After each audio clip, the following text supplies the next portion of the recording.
नमस्कार दोस्तों, स्वागत है आपका अपने YouTube channel trail blazer the study point में। एक बार फिर से मैं हाजिर हूँ करंट अफेयर्स के कुछ प्रमुख मुद्दों को लेकर के। चलिए कुछ बात करते हैं करंट अफेयर्स के टॉपिक्स पर। इससे पहले एक कोट पढ़ते हैं। यहाँ पर लिखा हुआ है, the road to success is always under construction. सफलता के रास्ते हमेशा निर्माणाधीन ही रहते हैं और वो सतत बनते रहते हैं। तो सफलता का अंत नहीं होता है, सफलता हमेशा रूप बदलती रहती है। ठीक है, तो उसको ध्यान में रखते हुए हम लोग आगे बढ़ते रहेंगे। चलिए शुरुआत करते हैं। सबसे पहले टॉपिक है एडिटर्स गिल्ड ऑफ इंडिया के बारे में चर्चा में क्यों रही। तो पत्रकार और रिपब्लिक टीवी के प्रमुख अर्णव गोस्वामी ने एडिटर्स गिल्ड ऑफ इंडिया के सदस्य पद से इस्तीफा दे दिया है अभी।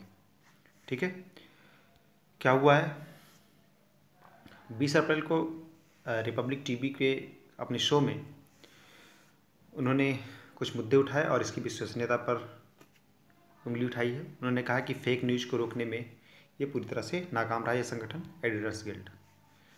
क्या कहा उन्होंने, उसको देखते हैं। उन्होंने कहा कि मैं कहूँगा कि शेखर गुप्ता, आप इसे पहले मुझसे सुने। एडिटर्स गिल्ड ऑफ इंडिया की जो भी साख बची हुई थी वो अब आपकी अपमानजनक चुप्पी से नष्ट हो गई है, इसलिए मैं इसकी सदस्यता से इस्तीफा देता हूँ। अगर आप रिपब्लिक टीवी के यूट्यूब चैनल पर जाएंगे तो वहाँ पर ये पूरा इनका ये कोट आपको इंग्लिश में मिल जाएगा जो इन्होंने बोला है। ठीक है, आप उसको लाइव देख सकते हैं कि क्या बोला है अर्णव गोस्वामी ने। ठीक है, लाइव टीवी शो में क्या किया अर्णव ने कि पालघर घटना पर शेखर गुप्ता की चुप्पी के लिए उन्हें थोड़ा सा डांट फटकार लगाई और सदस्य पद से इस्तीफा दे दिया। शेखर गुप्ता कौन है, तो एडिटर्स गिल्ड के चेयरमैन है। ठीक है, अभी आगे उनके बारे में देखते हैं। एडिटर्स गिल्ड जो है वो संसद और कार्यपालिका के साथ मिलकर के प्रेस की स्वतंत्रता के दुरुपयोग के मुद्दों को लगातार उठाती रही है। ठीक, एडिटर्स गिल्ड ऑफ इंडिया के बारे में देख लेते हैं। तो ये एक संगठन है जो कि 1978 में स्थापित हुआ था। क्यों हुआ था, क्योंकि उससे पहले इमरजेंसी चल रही थी और इमरजेंसी के दौरान बहुत सारे प्रेस की स्वतंत्रता को पूरी तरह से नष्ट कर दिया गया था।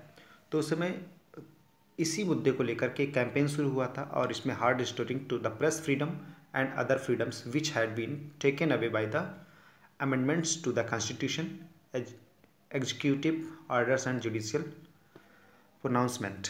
ठीक है, उस समय जो भी मुद्दे हो रहे थे पूरी तरह से उसको दबा दिया जाता था। तो उसी को उठाने के लिए एक नया संगठन उसके बाद में बना, इमरजेंसी के बाद 1978 में। ठीक है, तो the freedom to report of proceeding of parliament, इसमें फिरोज गांधी एक्ट के तहत इसको दबाया गया था, which was taken away in 1976 से फिरोज गांधी एक्ट के नाम से जाना जाता है और उसी को हटाने की बात कही गई। उद्देश्य क्या है इसका, तो दो उद्देश्य हैं इसमें, प्रोटेक्टिंग प्रेस फ्रीडम और दूसरा raising the standards of editorial leadership of newspaper and magazine. तो जो भी एडिटोरियल्स आते हैं न्यूज़पेपर मैगजीन में उनके क्या स्टैंडर्ड होंगे, उनकी लीडरशिप, संपादक कैसा लिखेगा, क्या छाप सकते हैं क्या नहीं छाप सकते हैं उसके बारे में। और दूसरी चीज़ प्रोटेक्टिंग प्रेस फ्रीडम को सुरक्षा देता है ये। ठीक है, नेक्स्ट चीज, प्रेसिडेंट कौन है, तो इसके प्रेसिडेंट है शेखर गुप्ता, सेक्रेटरी AK भट्टाचार्य और ट्रेजरार हैं शीला भट्ट। ठीक है, ये है शेखर गुप्ता। ठीक है, आप लोगों ने इनकी कई बार टीवी डिबेट्स में भी नहीं देखा होगा। आगे देखते हैं क्या चीज़ें हुई हैं। शेखर गुप्ता के बारे में थोड़ा सा जान लेते हैं। Founder of current editor in chief the print, founder और करंट एडिटर चीफ है द प्रिंट के। 19 साल तक ये इंडियन एक्सप्रेस के एडिटर इन चीफ रहे और हाल ही में इंडिया टुडे ग्रुप के वाइस चेयरमैन भी रहे हैं। ठीक है, तो शेखर गुप्ता के बारे में अभी ये कहा क्या है, एडिटर्स गिल्ड के चेयरमैन हैं। ठीक है, ये है इनकी तस्वीर, फिर से एक बार देख लीजिए। आगे बढ़ते हैं। ठीक, एडिटर्स गिल्ड ऑफ इंडिया ने क्या क्या चीज़ें की, बहुत सारे काम किए। जैसे 2001 में जब संसद पर हमला हुआ उसके बाद में पत्रकारों को मत संदेह के आधार पर गिरफ्तार करने जैसे प्रावधान थे। क्या आया था, आतंकवाद निरोधक कानून, उसमें अध्यादेश लाया गया था और अध्यादेश में ऐसी भी बातें कही गई थी कि अगर शक के दायरे में पत्रकार भी आते हैं तो उन्हें भी तुरंत गिरफ्तार किया जाना चाहिए। बाद में एडिटर्स गिल्ड ने इसका काफ़ी ज़्यादा विरोध किया था और ये कहा था कि कानून जब बने, ये अध्यादेश को संसद द्वारा कानून बना दिया जाए तो उसमें प्रेस की स्वतंत्रता को ध्यान में रखा जाना चाहिए। तो प्रेस की स्वतंत्रता की बात इन्होंने कही थी। इसके अलावा गैर सरकारी स्रोतों से मीडिया की स्वतंत्रता को खतरे पर गिल्ड द्वारा दृढ़ता से विरोध किया गया। खासकर पूर्वोत्तर में बहुत सारे संगठन जो होते थे वो प्रेस पर काफ़ी ज़्यादा अटैक करते थे, उनके रिपोर्टर्स पर, और बहुत तरह से इसकी फ्रीडम को पूरी तरह से हानि पहुंचाते थे, जिसका भी विरोध किया गया था। ठीक है, पूर्वोत्तर में। इसके अलावा और भी बहुत सारे केसेज हैं। गुजरात के मैटर में भी बहुत सारी चीज़ें हुई हैं जब गुजरात में दंगा हुआ था। नेक्स्ट आते हैं, अभी हाल ही में global press freedom index 2020 publish हुआ। इसमें 180 देशों में भारत की रैंक कितनी रही? 142। पिछले साल 140 थी। क्वेश्चन ये है कि आप लोग ये बताएंगे कि ग्लोबल प्रेस फ्रीडम इंडेक्स 2020 जारी कौन किया है, मतलब ग्लोबल प्रेस फ्रीडम इंडेक्स जारी कौन करता है। ठीक है, ये आप लोगों को बताना है, कमेंट बॉक्स में जरूर लिखिएगा। आगे बढ़ते हैं। नेक्स्ट है न्यूज़ ब्रॉडकास्टर्स एसोसिएशन। ये क्या है? एनबीए क्या है? It represents the private TV news and current affairs. ठीक है, ये प्राइवेट टीवी न्यूज़ को रिप्रेजेंट करता है। ये भी एक ऑर्गेनाइजेशन है। इसके टोटल 77 न्यूज़ चैनल्स मेंबर हैं, इसमें 27 news and current affairs broadcasters हैं। ठीक है, इनके टोटल 77 न्यूज़ चैनल्स हैं, ये सब इसके मेंबर्स हैं। क्या है? स्थापना कब हुई थी? 3 जुलाई 2007 को। प्राइवेट चैनल्स की बात हो रही है यहाँ पे। अध्यक्ष कौन है? रजत शर्मा। इंडिया टीवी के रजत शर्मा इसके चेयरमैन हैं। ठीक है, नेक्स्ट आते हैं, ये है रजत शर्मा। आप लोग आपकी अदालत जैसे शो में इन्हें बार बार देखते रहते हैं। नेक्स्ट है न्यूज़ ब्रॉडकास्टर्स फेडरेशन, एनबीएफ। स्थापना कब हुई? दिसंबर 2019 में। 50 से अधिक चैनलों द्वारा वर्तमान में इसके, मतलब स्थापना जब हुई थी तो 50 से अधिक चैनल से जुड़े हुए थे, वर्तमान में 78 से ज़्यादा हैं। तो प्राइवेट चैनल्स के मामले में आज ये एनबीए यानी न्यूज़ ब्रॉडकास्टर्स एसोसिएशन से भी बड़ा हो गया है, इससे बड़ा हो गया है एनबीएफ। ठीक है, और इसके अध्यक्ष जो हैं वो हैं कौन? अर्णव गोस्वामी, रिपब्लिक भारत या रिपब्लिक टीवी के chairman and editor in chief.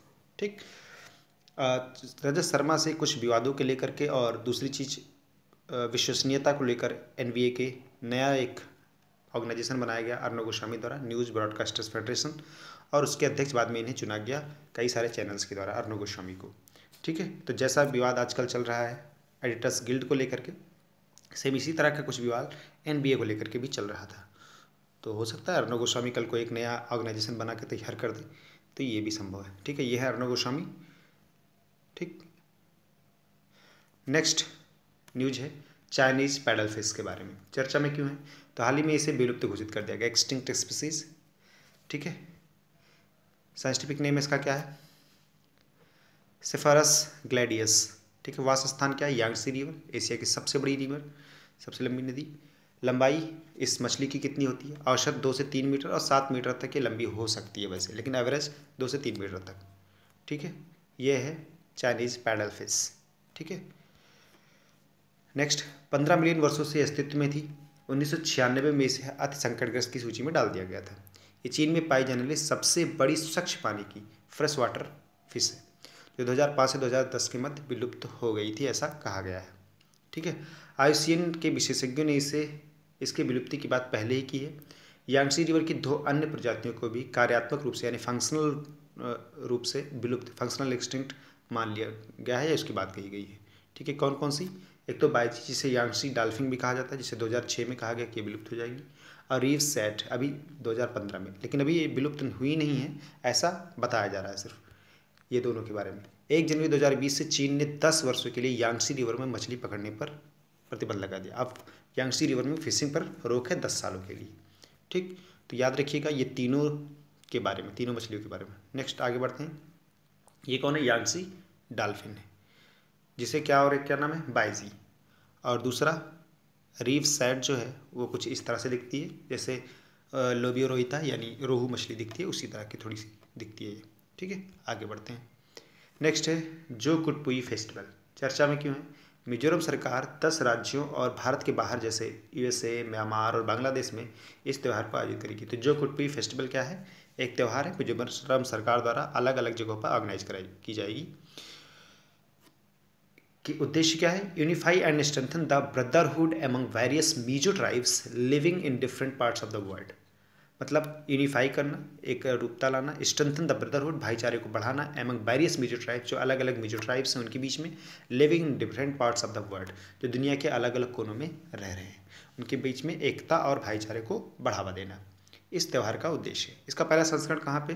Tripura में आयोजित हुआ है। इस त्यौहार में भिन्न भिन्न मिजो जनजातियों द्वारा भिन्न भिन्न सांस्कृतिक कार्यक्रम किए गए। ठीक है, ये है जो कुटपुई 2020। ठीक, इसका इसको ऑर्गेनाइज किया गया था त्रिपुरा में पहला। किसके द्वारा किया जाता है? मिजो सरकार द्वारा, ध्यान रखिएगा, त्रिपुरा सरकार द्वारा नहीं। कुछ इस तरह से कल्चरल प्रोग्राम्स प्रस्तुत किए जाते हैं। आगे बढ़ते हैं। नीदरलैंड्स और हॉलैंड न्यूज़ में क्यों रहा? तो नीदरलैंड को अब हॉलैंड नहीं कहा जाएगा, इसकी बात कही गई है। ऐसा क्या है? वैसे नीदरलैंड का मतलब क्या होता है? Lower countries. इसका अधिकांश भाग समुद्र में निमज्जित है। निमज्जित मतलब नीचे दबा हुआ, ठीक है। उत्थान और निमज्जन आपने ज्योग्राफी में पढ़ा होगा, ठीक है। नेक्स्ट पॉइंट, संविधान के अनुसार इसकी राजधानी एम्स्टर्डम है, लेकिन बहुत से प्रशासनिक कार्य द हेग से होता है। द हेग क्या है? यहाँ पर क्या है? एक ऑर्गेनाइजेशन जो आप लोगों ने बहुत बार सुना होगा, इंटरनेशनल कोर्ट ऑफ जस्टिस कहाँ पे है? द हेग में है। ऐतिहासिक रूप से इस देश को दो नामों से जाना जाता है, नीदरलैंड और हॉलैंड। दो नाम क्यों हैं? दरअसल उत्तरी हॉलैंड और दक्षिणी हॉलैंड नीदरलैंड के दो प्रमुख क्षेत्र हैं, जिसमें एम्स्टर्डम और द हेग भी स्थित है, जो सर्वाधिक प्रशिक्षित है। इसी कारण से इसे हॉलैंड के नाम से भी जाना जाता है, ठीक है। तो दो क्षेत्र हैं इसके। यहाँ पे गौर से अगर देखेंगे तो Holland encompasses only two of those provinces north and south Holland. एक ये वाला नॉर्थ हॉलैंड है जो ऑरेंज कलर का है, और जो ब्लू कलर का है ये साउथ हॉलैंड है। The Netherlands is made of 12 provinces, जिसमें से दो क्या है? North Holland and south Holland. अब बाकी ये जो प्रोविंसेस हैं, ये पूरा क्षेत्र, ये भी नीदरलैंड का ही पार्ट है। लेकिन चूंकि हॉलैंड के नाम से इसका दूसरा नाम दिया जाता है, तो थोड़ा सा विवाद होता रहता है कि क्या इन क्षेत्रों को भूल गए हैं, या इस क्षेत्र के लोग अपनी अस्तित्व को लेकर के थोड़ी सी बेरुखी जताते हैं सरकार से। तो इस वजह से नीदरलैंड को द नीदरलैंड को हॉलैंड नाम से आपत्ति थी। तो काफ़ी दिनों से मांग चल रही थी कि सिर्फ और सिर्फ नीदरलैंड कहा जाए, हॉलैंड नाम इसमें मेंशन ना किया जाए, ठीक है। यहाँ पर भी देखिएगा तो ये वाला नॉर्थ हॉलैंड का पोर्शन है और ये साउथ हॉलैंड है, ठीक है। बाकी ये अलग अलग क्षेत्र है। तो जैसे आप कुछ दिनों पहले अगर आप वेबसाइट पर भी डालते तो वहाँ पे हॉलैंड नाम से ही आता था वेबसाइट भी। 12 प्रोविंसेस है, Holland make up to 2 provinces, Amsterdam is the capital of the Netherland. यहाँ पे भी लिखा हुआ है, ठीक है। यहाँ के लोग लंबे समय से मांग थी कि इसे केवल एक नाम नीदरलैंड दिया जाए।